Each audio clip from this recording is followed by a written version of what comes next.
जोहार दोस्तों, मैं स्मृति ऐश्वर्य आप सभी का स्वागत करती हूँ आपके अपने यूट्यूब चैनल स्टडी विद स्मृति में। आइए शुरू करते हैं आज की क्लास। आज की क्लास में मैं आप लोगों को झारखंड लोक सेवा आयोग और बिहार लोक सेवा आयोग की मुख्य परीक्षा के लिए प्राचीन भारत के इतिहास विषय से एक प्रश्न का उत्तर कराने वाली हूँ। और आज का जो प्रश्न है वो है, सारनाथ का अशोक स्तंभ मौर्यकालीन स्तंभ कला का सर्वश्रेष्ठ उदाहरण माना जाता है। इसकी विशेषताओं पर प्रकाश डालते हुए अशोक स्तंभ एवं अखमणि स्तंभ के मध्य अंतर स्पष्ट करें। ये प्रश्न है। प्रश्न का जो अंक है वो है 20 अंक का, तो इसके आंसर भी छोटे हैं। तो चलिए देखते हैं कैसे मैंने इसका आंसर किया है। तो सबसे पहले मैंने लिखा है कि मौर्य काल के सर्वोत्कृष्ट नमूने अशोक के एकाश्म स्तंभ हैं। मतलब एक ही पत्थर का बना हुआ स्तंभ जो होता है एकाश्म स्तंभ कहलाता है। तो मौर्य काल का ये सर्वोत्कृष्ट नमूना है जो कि धर्म प्रचार के लिए देश के विभिन्न भागों में स्थापित किए गए थे। ये जो एकाश्म पत्थर का जो स्तंभ था, एक माफ कीजिए एकाश्म स्तंभ जो था, उसकी स्थापना कराई गई थी धर्म प्रचार के लिए अलग अलग क्षेत्र में। अशोक का जो साम्राज्य था, अपने साम्राज्य के लोगों को कुछ धर्म से संबंधित कुछ जानकारी देना था, उनको प्रचार करना था, तो उसका माध्यम उन्होंने यही चुना था, एकाश्म स्तंभ बनवाना। ये स्तंभ आधार की तरफ मोटे, यानी कि जो उसका जो सबसे निचला भाग है वहाँ मोटा होता है और ऊपर की तरफ क्रमशः पतला होता चला गया है। और जो जैसे जैसे ऊपर गया, जैसे कि ये है, तो एक नीचे जो आधार है तो यहाँ पर थोड़ा मोटा है और जैसे जैसे ऊपर गया तो वैसे वैसे ये पतला होता चला गया। स्तंभ का मुख्य भाग को लोट कहते हैं। तो ये वाला जो भाग हो गया तो ये हो गया लोट। क्या हो गया? लोट हो गया। और ऊपरी हिस्से को, तो ये वाला जो हिस्सा यहाँ पर होगा, अब यहाँ पर जो हिस्सा है तो उसको क्या कहेंगे? तो उसको कहेंगे शीर्ष कहेंगे, उसको शीर्ष कहा गया है। लुम्बिनी, बोधगया एवं कुशीनगर सहित सारनाथ उन 4 स्थानों में से एक है जहाँ भगवान बुद्ध ने अपने अनुगामियों को भ्रमण की सलाह दी थी। तो कुछ क्षेत्र हैं जहाँ जिसका यहाँ वर्णन है। लुम्बिनी, बोधगया जो कि बिहार में है, लुम्बिनी नेपाल में है, कुशीनगर जो कि अभी उत्तर प्रदेश में है, और सारनाथ ये भी अभी उत्तर प्रदेश में है। तो इन 4 स्थानों में ये 4 स्थानों में से एक है जहाँ पर भगवान बुद्ध ने अपने अनुगामियों को भ्रमण करने की सलाह दी। इस क्षेत्र की अधिकांश संरचनाएं ध्वस्त हो चुकी हैं, परंतु स्तंभ जो है अभी भी खड़े हैं। बहुत सारी ऐसी संरचनाएं जो टूट फूट गई हैं, जिसका अस्तित्व अब खत्म हो रहा है, लेकिन यह जो स्तंभ है वो अभी भी बना हुआ है, वैसे ही खड़ा है। सारनाथ का जो अशोक स्तंभ है मौर्यकालीन स्तंभ कला का सर्वश्रेष्ठ उदाहरण माना जाता है। स्तंभ कला जो था, अलग अलग जगहों पे स्तंभ बनवाए गए, लेकिन उसमें भी सर्वश्रेष्ठ माना गया कहाँ के स्तंभ को? तो ये अशोक स्तंभ है जो कि सारनाथ में है। इसके शीर्ष पर 4 सिंह है। मैं अभी फिगर दिखाऊंगी इसको, जैसे कि ये बताया गया है कि आधार में यहाँ चौड़ा, ऊपर में पतला, और यहाँ पर सिंह बना हुआ है। कितने सिंह हैं? तो 4 सिंह हैं। 4 सिंह बने हुए हैं यहाँ पर, और इसके नीचे घंटे के आकार के पद्म के रूप में चित्रित है। ऐसे बना हुआ है, यहाँ पर पद्म के रूप में चित्रित किया गया है। तो इस तरीके से अशोक स्तंभ है। तो ये थोड़ी सी इसकी विशेषता हो गई। अब हम लोग नेक्स्ट पेज में देखते हैं कि आगे क्या है। तो यहाँ मैंने देखे फिगर के माध्यम से यहाँ बताया है। थोड़ा सा और मैंने यहाँ क्या लिखा है विशेषताओं के बारे में, वो भी देख लें। बल्लरी में एक हाथी चौकड़ी भरता हुआ, एक घोड़ा, एक सांड तथा एक सिंह की उभरी हुई आकृतियां हैं, और इनके बीच में चक्र बने हुए हैं। तो इस अशोक स्तंभ के बारे में बताया गया कि इसके बीच में चक्र बना हुआ है। एक ही पत्थर को काट कर बनाए गए इस सिंह स्तंभ के ऊपर धर्म चक्र रखा हुआ है। फलक के नीचे मुंडकोपनिषद का सूत्र सत्यमेव जयते देवनागरी लिपि में अंकित है, जिसका अर्थ होता है सत्य की विजय होती है। जो फलक बनाया गया है उसके नीचे मुंडकोपनिषद का सूत्र लिखा गया है, क्या? तो सत्यमेव जयते, यानी कि सत्य की विजय होती है, ऐसा लिखा हुआ है। अब ये देखिए कैसे ये आकृति है, थोड़ा सा छोटा करके दिखाऊं आपको। देखिए यहाँ पर ये जो बना हुआ है ये धर्म चक्र बना हुआ है।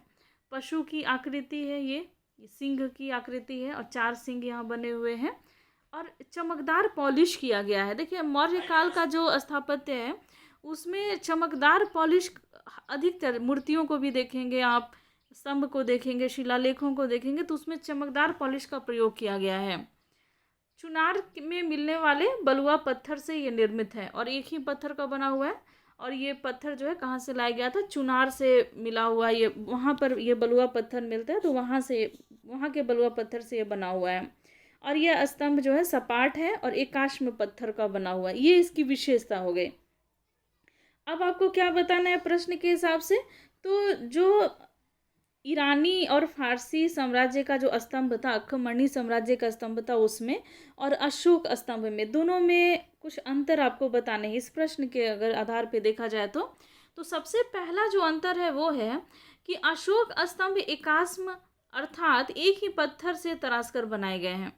जैसा भी मैंने आपको बताया अशोक स्तंभ एक ही है और चुनार से लाए हुए बलुआ पत्थर का वो बना हुआ था अशोक स्तंभ, और एक ही पत्थर का वो बना हुआ था और एक ही पत्थर को तराश करके ये बनाया गया है। लेकिन जो ईरानी स्तंभ को कई मंडलाकार टुकड़ों से जोड़ करके बनाया गया है, लेकिन जो ईरानी स्तंभ है तो उसमें कई टुकड़े लगाए गए हैं स्तंभों में।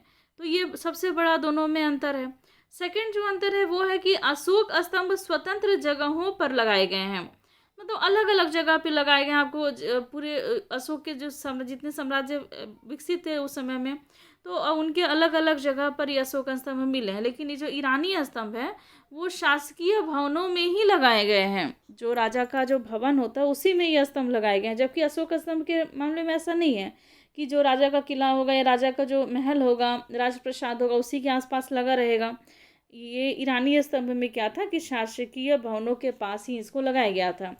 तीसरा जो अंतर है वो है कि अशोक स्तंभ के शीर्ष पर पशुओं की आकृतियां हैं। अलग अलग पशुओं की आकृतियां मिलेंगी, बैल का मिलेगा, सिंह का मिलेगा, इस तरीके से। लेकिन जो ईरानी स्तंभ पर मानव की आकृतियां लगी हुई हैं। तो ये बहुत बड़ा अंतर है कि जो अशोक स्तंभ है उसके ऊपर पशु की आकृति बनी हुई है और जो ईरानी स्तंभ सब है उसमें मानव की आकृति बनी हुई है। अगला जो चौथा अंतर है वो है अशोक स्तंभ नीचे से ऊपर की ओर क्रमशः पतले होते हैं। जैसा मैंने आपको ये बताया, देखिए अशोक स्तंभ ऐसे ऐसे होगा, नीचे मोटा होगा, ऊपर जाके के थोड़ा सा पतला होगा। तो अशोक स्तंभ नीचे से ऊपर की ओर क्रमशः पतले होते हैं। और ईरानी स्तंभों की चौड़ाई जो होती है वो नीचे से ऊपर तक एक जैसी होगी, एकदम बराबर होगी। ये माफ कीजिएगा, ये एकदम पैरेलल जाएगी। इसमें ना तो नीचे में ज़्यादा मोटा और ना ही ऊपर पतला होगा। इस तरीके की आकृति होगी ईरानी स्तंभ का। तो इसमें चौड़ाई नीचे से ऊपर तक एक जैसी रहती है, जबकि अशोक स्तंभ के साथ ऐसा नहीं है, वो नीचे से थोड़ा मोटा और ऊपर से पतला होता है। पांचवा जो अंतर है वो है कि अशोक स्तंभ बिना चौकी आधार के भूमि पर टिकाए गए हैं।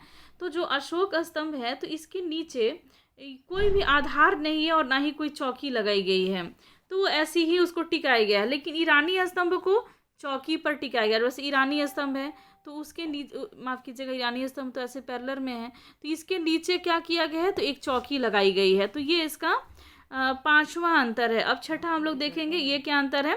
अशोक स्तंभ के शीर्ष पर लगी पशु मूर्तियों का एक विशेष प्रतीकात्मक अर्थ होता है, जिसकी समुचित व्याख्या भारतीय संदर्भ में ही संभव है। तो जो पशु की मूर्तियां लगी हैं, अब जैसे सिंह है तो उसका मतलब कुछ और होता है और भारतीय संदर्भ में ही ये संभव होता है उसकी व्याख्या निकालना कि सिंह जो है वो शक्ति का प्रतीक है, इस तरीके से। तो ईरानी स्तंभ के शीर्ष में कोई प्रतीकात्मकता नहीं है, तो ऐसा नहीं है कि कुछ वो बता रहा हो, अगर उसका शीर्ष जो है वो कुछ जानकारी दे रहा हो तो इस ऐसी वो चीज़ नहीं है उसमें। सातवां जो अंतर है वो है कि अशोक स्तंभ जो है वो अशोक स्तंभ सपाट है, ईरानी स्तंभ गड़ारीदार होता है। तो ये इसका सातवां अंतर है। अब हम लोग जानेंगे थोड़ा सा इसके निष्कर्ष के बारे में। क्या निष्कर्ष है इसको देखना है लास्ट में। निष्कर्ष में मैंने लिखा है कि इस प्रकार अशोक स्तंभ को ईरानी स्तंभ की नकल नहीं कह सकते हैं। उल्लेखनीय है कि हमारे देश में अशोक के समय से पूर्व ही स्तंभ निर्माण की परंपराएं विद्यमान थी। मौर्यकालीन स्तंभ तथा उनकी पॉलिश पूर्णतया भारतीय है, किंतु इसकी निरंतरता आगे नहीं रह सकी। आगे के जो भी स्थापत्य थे, स्थापत्य के जो नमूने थे उसमें ये पॉलिश नहीं मिलती है। ये जो पॉलिश किया गया है वो स्पेशली मौर्य काल के ही स्थापत्य में देखने मिली है। तो आगे इसको कंटिन्यू नहीं किया गया, या फिर इस तरीके के जो कला है उसकी जानकारी हो सकता है आगे संभव न हो पाया हो, किस तरीके से ये पॉलिश किया जाता है जिसकी चमक आज भी बरकरार है, तो ये एक बहुत बड़ी विशेषता रही है। तो इस तरीके से आज का जो क्लास है बस इतना ही। मिलते हैं हम लोग नेक्स्ट क्लास में, लेते हैं आपसे विदा। धन्यवाद।